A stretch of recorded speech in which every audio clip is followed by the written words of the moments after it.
네, 크롱님들 반갑습니다. 박종환 작가입니다. 길었던 추석 연휴가 지나고 이제 새로운 일상이 시작됐습니다. 가족들과 함께 했던 따뜻한 시간들이 좋은 에너지로 남아서 이번 한 주도 힘차게 시작하시면 좋겠습니다. 자, 우리 연휴 동안에 비트코인을 비롯한 암호화폐 시장이 급락을 했었는데요. 급락 이후에 반등세를 보이고 있습니다. 과연 이 반등세가 일시적인 것인지 본격적인 상승인지 그리고 중요한 변수는 무엇인지 점검해 보겠습니다. 네, 오늘 영상이 도움이 되셨다면 구독, 좋아요, 댓글, 알림 설정 정중히 부탁드리겠습니다. 네, 현재 시장에서는 지난 주말 동안의 폭락이 조율된 조정이었다. 이런 의견들이 나오고 있습니다. 즉 시장의 구조적인 리셋을 위한 일종의 의도된 작전이었다. 이런 의견들이 나오고 있는데요. 그 근거로는 오래된 비트코인 거래가 수십억 달러의 숏포지션을 미리 개시를 했고 미국 정부의 셧다운과 더불어서 트럼프 대통령의 장 마감 이후 100% 관세 부과 발표 이런 부분들을 근거로 들고 있습니다. 자, 그런데 어떤 이유에서든 이번 하락으로 가장 중요한 부분들은 레버리지가 크게 청산이 됐다는 부분입니다. 그리고 그 흐름들은 결국은 시장의 구조적인 리셋을 가져오게 됐고 시장은 바닥을 다지고서 다시 더 크게 올라갈 수 있는 환경이 만들어졌다. 이렇게 보는 것이 이번 급락의 가장 중요한 시사점이 아닐까 그렇게 생각을 합니다. 자, 그러면 현재 시점에서 중요한 거시경제 상황 한번 짚어볼 텐데요. 우선 이번 급락을 가지고 온 명목적인 이유입니다. 미국과 중국의 무역 갈등이 깊어질 수 있다. 이런 우려감이 시장에 유지가 되고 있고요. 미국의 연방정부 셧다운이 10일을 넘게 지속을 하면서 불확실성 요인으로 작용을 하고 있습니다. 특히 셧다운이 지속이 되면서 연준의 경제평가를 더 복잡하게 만들고 있다는 평가들이 나오고 있는데요. 현재 칼시에서는 셧다운이 30일 이상 지속될 것이다라는 의견이 높은 수준으로 유지가 되고 있습니다. 자, 그런 가운데 최근에 공개된 연준 회의록에서는 대다수 위원들이 고용 위험 증가를 예상하고 추가 금리 인하 쪽으로 기울고 있는 것들을 확인할 수 있었습니다. 그러면 이런 시점에서는 인플레이션이 잡히고 있다는 시그널이 명확해졌을 때는 금리를 더 공격적으로 인하할 수 있고 그러면 시장의 유동성은 더 크게 불릴 수 있습니다. 네, 그런데 시장의 급락을 유발시켰던 트럼프 대통령이 스스로 봉합하려는 움직임을 보이고 있는데요. 본인의 트루소셜 계정에 또 이런 게시글을 올렸습니다. 중국에 대해서 걱정하지 말아라 이렇게 얘기를 하면서 모든 것이 잘 해결될 것이다 이렇게 주장을 했습니다. 그러면서 매우 존경받고 있는 시진핑 주석이 잠시 안 좋은 순간을 겪었을 뿐이고 그는 자기 나라가 불황을 겪는 것을 원하지 않고 나 역시 마찬가지다 이렇게 이야기를 합니다. 그러면서 미국은 중국을 해치려는 것이 아니라 도우려는 것이다 이렇게 주장을 하면서 협상의 여지가 남아있다는 부분들을 강조를 하고 있습니다. 그리고 매체 인터뷰를 통해서는 11월 1일은 본인에게 아주 먼 미래와 같다라고 주장을 하면서 자신이 예고한 관세 부과 시점 전까지 협상의 여지가 남아있다는 점을 시사했습니다. 그리고 트럼프 대통령의 이런 유화적인 발언에 힘입어서 시장이 반등에 성공하고 있습니다. 자, 그리고 또 하나 강조드렸던 불확실성 이슈에 대한 부분들이 있는데요. 미국 연방정부 셧다운으로 현재 계속해서 연방정부 차원의 경제지표가 발표가 되지 않았는데요. 블룸버그에 따르면은 미 노동부의 노동통계국이 9월 소비자 물가지수 발표 준비를 위해서 셧다운으로 무급휴직 상태였던 직원들에게 복귀 지시를 내렸다. 이런 보도가 나왔습니다. 그리고 인베스팅닷컴에 가보면은 이번 주 수요일에 소비자 물가지수가 발표가 되고 금요일에는 주요 고용지표가 발표되는 것으로 기재되어 있습니다. 네, 그래서 일단은 인베스팅닷컴에 나와 있는 정보를 공유 드리는 부분이고요. 변동사항이 있으면은 다시 공유 드리도록 하겠습니다. 자, 현재 금리 인하와 관련해서는 10월에 금리 인하를 할 것이다 라는 전망은 97.8%로 확실시 되고 있고요. 연내 2회 관점도 96.7%로 기정사실화되고 있습니다. 현재 고용이 침체되는 국면들은 더 뚜렷하게 확인이 되고 있고 이번 셧다운으로 그 여파들이 더 강해졌기 때문에 물가가 얼마나 잡히느냐가 중요합니다. 네, 그리고 시장이 크게 조정을 받은 구간에서 또 스트래티지가 바이더딥을 통해서 비트코인을 추가로 매수를 했습니다. 마이클 셀러 CEO는 믿음을 멈추지 마세요라는 코멘트와 함께 셀러 트래커 차트를 공유했습니다. 네, 거시경제 상황을 평소보다 조금 더 길게 말씀을 드렸는데요. 지금부터는 온체인 지표 통해서 시장의 상황을 조금 더 깊이 있게 살펴보겠습니다.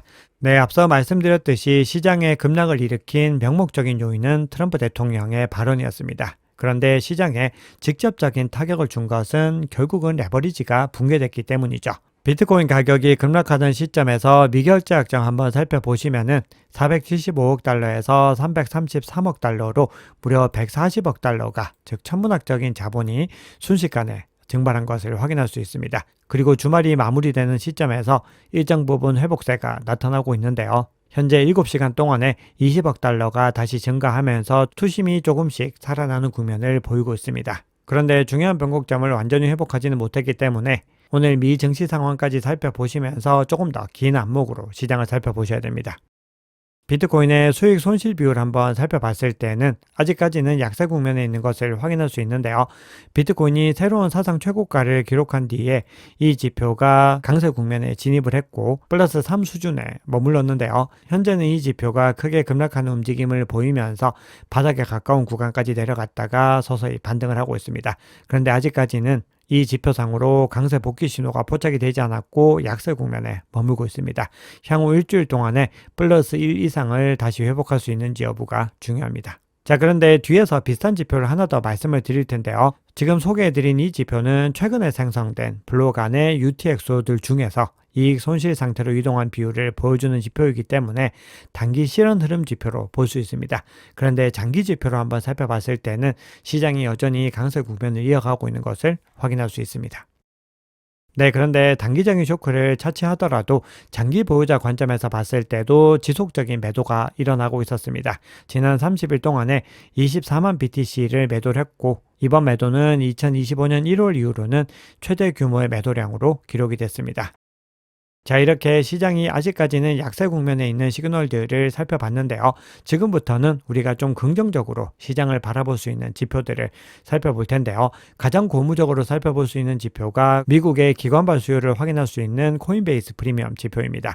자, 한번 보시면은 가격이 크게 조정을 받는 국면에서 급등하는 움직임을 보였습니다. 사상 유례 없이 크게 급등하는 움직임을 보였는데요. 실제로 글로벌 바이낸스 거래소와 코인베이스 거래소를 한번 살펴보시면은 가격이 조정을 받았던 구간에서 바이낸스 거래소는 비트코인 가격이 102K대까지 하락을 했지만 코인베이스는 107K대에서 다시 말아올리는 모습을 보였습니다. 그만큼 글로벌 시장에서는 패닉셀링이 이어지는 중에도 미국 시장에서는 저가 매집 시도가 일어났다는 것을 볼 수 있습니다. 그리고 미국의 기관들이 계속해서 꾸준히 매집세를 이어가면서 다시 가격이 반등으로 이어지는데 크게 일조를 한 것을 볼 수 있습니다. 자, 그리고 또 하나 중요한 부분들은 결국은 시장이 상승 추세를 이어가기 위해서는 온체인 관점에서 가장 중요한 변곡점을 지켜내야 된다라고 강조를 드렸습니다. 바로 비트코인의 단기 보유자 실현 가격인데요. 현재 114K에 형성이 되어 있는데 114K를 크게 하회를 했다가 주간 마감이 다가오는 시점에 다시 반등하는 데 성공을 했습니다. 현재 저녁시장 기준으로는 115K 상단까지 회복을 한 상황입니다. 이렇게 주봉이 마감되는 시점에서 단기 보유자 실현 가격을 회복했다라는 것은 시장이 숨고르기 이후에 더 크게 반등할 수 있는 여지를 만들었다, 이렇게 볼 수 있습니다. 그만큼 시장의 중요한 주체들을 중심으로 해서 계속해서 상승 추세를 이어가고 싶은 의지를 확인할 수 있는 거죠. 자, 그리고 시장 구조상으로 봤을 때도 여전히 긍정적인 흐름들이 이어지고 있는데요. 앞서 수익 손실 비율 관련해서 살펴봤는데 이번에는 조금 더 장기적인 지표를 한번 살펴봤을 때 비트코인 가격이 급락했지만 전체 UTXO, 즉 미사용 거래 출력 중에서 손실 상태에 있는 것은 7.3%에 불과했습니다. 무려 92% 이상이 여전히 수익 상태에 있다는 것을 확인할 수 있습니다. 이렇게 손실 비율이 낮다는 것은 최근에 높은 변동성에도 불구하고 대부분의 보유자들은 훨씬 낮은 가격대에서 비트코인을 매집했다라는 것을 의미합니다. 극심한 공포에 빠져서 비트코인을 패닉셀링 하거나 도망을 친 투자자들은 대부분 개인 투자자들이거나 단기 보유자들이었다는 것을 확인할 수 있습니다. 그리고 역사적으로 이렇게 낮은 손실 구간은 시장 정점이 아니라 중간 조정 구간에서 주로 나타났습니다. 알트코인 관련해서도 간단하게 언급을 해보면요. 이더리움의 미결제 약정도 24시간 만에 8.2% 급등하는 움직임을 보여줬습니다. 즉 이더리움에 대한 투심도 살아나고 있다는 의미이고 이더리움이 부활한다는 것은 알트코인 전반으로 연결될 수 있기 때문에 여전히 시장에서는 알트코인 강세장에 대한 기대감이 유지가 되고 있다는 것을 볼 수 있습니다. 자, 그러면 조금 더 근본적으로 시장의 흐름을 확인할 수 있는 지표 두 가지 정도만 확인하고 온체인 관점은 마무리를 할 텐데요. 바이낸스 거래소의 스테이블코인 공급량이 다시 역사상 최대치를 또 경신을 했습니다. 420억 달러를 돌파했습니다. 이렇게 하방 변동성 속에서도 자본 투입이 계속해서 유지가 되면서 시장 유동성이 꾸준히 축적되고 있다는 것은 시장이 중장기적으로 상승할 수 있는 기반들이 계속해서 유지가 되고 있다는 의미입니다. 매수를 위한 여력이 확충되고 있다는 측면에서 긍정적인 신호로 볼 수 있습니다. 자, 마지막으로 현물 거래량 한번 살펴볼 텐데요. 10월 10일에 시장이 급락하면서 단기적으로는 충격을 받았지만 중장기적으로는 시장에 긍정적인 여파들을 더 많이 남길 수 있는 환경이 만들어졌습니다. 앞서 레버리지가 청산이 되면서 시장이 리셋됐다라고 말씀을 드렸고, 이렇게 리셋이 되고 나면은 시장이 바닥부터 꾸준히 쌓아갈 수 있는 구조가 만들어지는 거다라고 말씀을 드렸는데요. 실질적으로 리셋 이후에 레버리지 의존도가 크게 하락을 했고, 대신에 현물 거래량이 크게 급증하는 것을 볼 수 있습니다. 그날 당일에 하루 동안의 현물 거래량이 200억 달러에 이르렀습니다. 즉 저가 매수세 바이더딥이 크게 들어왔다는 것을 확인할 수 있습니다. 그리고 비트코인 현물 거래량도 평소보다 2배 이상 증가했습니다. 더 중요한 것은 레버리지가 청산이 된 이후에 현물 중심으로 건전한 거래가 형성될 수 있는 기반들이 만들어졌기 때문에 더 지속 가능하고 탄탄한 상승 추세를 구축할 수 있습니다. 그래서 단기적으로는 충분히 더 조정을 받을 수 있겠지만 중장기적으로는 탄탄한 상승을 위한 기반이 마련됐다, 이렇게 보시면 가장 정확하지 않을까 생각을 합니다. 네, 시장의 중요한 이슈는 간단하게 몇 가지 정도만 살펴보겠습니다. 첫 번째로 살펴볼 기사는 트럼프 대통령이 보유한 비트코인의 가치가 1조 원을 넘어섰다라는 건데요. 포브스에 따르면 트럼프 대통령이 간접적으로 보유한 비트코인의 가치가 8억 7천만 달러로 한화로는 약 1조 2,700억 원 정도에 달하고 있는데요. 이런 보유액 추정치가 나온 것은 직접적인 금융 공시나 정부 제출 문서에 나타난 것이 아니라 트럼프 대통령이 트럼프 미디어 앤 테크놀로지 그룹의 41% 지분을 가지고 있는데, 이 트럼프 미디어가 채권과 주식을 판매해서 23억 달러를 올해 초에 조달했고, 이 중에 20억 달러를 비트코인 구매에 사용했기 때문입니다. 결국은 트럼프 대통령이 비트코인에 대한 대규모 간접 지분을 가지게 된 겁니다. 그리고 결국 이 얘기는 트럼프 대통령과 암호화폐 투자자는 현재 한 배를 타고 있다, 이렇게 볼 수가 있는 겁니다. 자, 이번 하락 추세에서 중요한 의견들 두 가지 정도만 살펴보고 이슈는 마무리를 할 텐데요. 대표적인 마켓 메이커 중에 한 곳입니다. DWF 랩스의 설립자가 이번 역대 최대 규모 강제 청산은 FTX 파산과 같은 근본적인 요인 때문이 아니라 갑작스러운 관세 발표와 그에 따른 레버리지 청산으로 인해 발생할 것이다, 이렇게 주장을 합니다. 즉, 이 이슈는 장기적으로 시장을 압박할 수 있는 이슈가 아니라 단기적인 이슈다라는 부분들을 강조한 거죠. 그래서 유동성이 일시적으로 고갈됐지만 비트코인과 같은 강력한 프로젝트는 곧 회복될 것이다, 이렇게 전망을 했고, 실제로 비트코인 가격은 빠르게 회복 추세를 보이고 있습니다.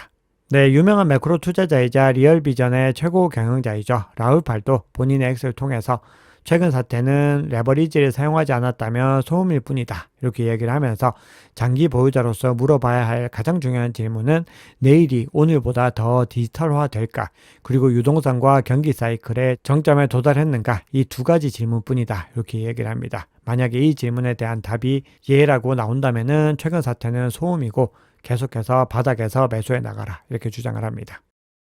네, 그러면 바이낸스 CBD와 차트 간단하게 살펴보고 오늘의 시황을 마무리하겠습니다. 네, 바이낸스 CBD 한번 살펴보시면은 130K를 경계로 해서 가장 뚜렷하게 매도벽이 형성이 되어 있고, 현재 가격 구간 상단으로는 매도벽이 그렇게 두텁지 않은 것을 확인할 수 있습니다. 그리고 중요한 주체들 한번 보시면은 갈색 고래가 매수를 시작을 하고 있고, 실질적으로 호가에 가장 영향을 미치는 보라색 고래가 또 급격하게 매수세를 이어가고 있습니다. 그리고 전체적으로 빨간색을 제외하고는 전반적인 주체들이 매수세에 동참하면서 전체적인 거래량도 매수세가 더 우위로 전환을 하고 있습니다. 앞서 보여드렸던 코인베이스 프리미엄 지표와 바이낸스 CVD가 현재 방향성이 일치하고 있는 것을 확인할 수 있습니다. 네, 비트코인 차트 한번 보겠습니다. 비트코인 가격이 무려 100일에서 102K대까지 내려갔다가 반등에 성공을 하고 있고요. 주봉 마감을 앞두고 더 크게 반등세를 보였습니다. 현재 120과 52평선을 회복했고 22평선을 회복해야지 더 강하게 상승 흐름을 가져갈 수 있습니다. RSI 상으로는 중립 구간인 50에 아직까지 도달하지 못했고요. 이평선을 하회하고 있기 때문에 전체적으로 차트 추세상으로 봤을 때는 비트코인 가격이 회복을 시도하고 있지만 완전히 상승 추세로 전환하지 못했다라는 것을 볼 수 있습니다. 그래서 오늘 미 증시 상황까지 살펴보면서 조금 더 긴 안목으로 시장 바라보시면 좋겠습니다.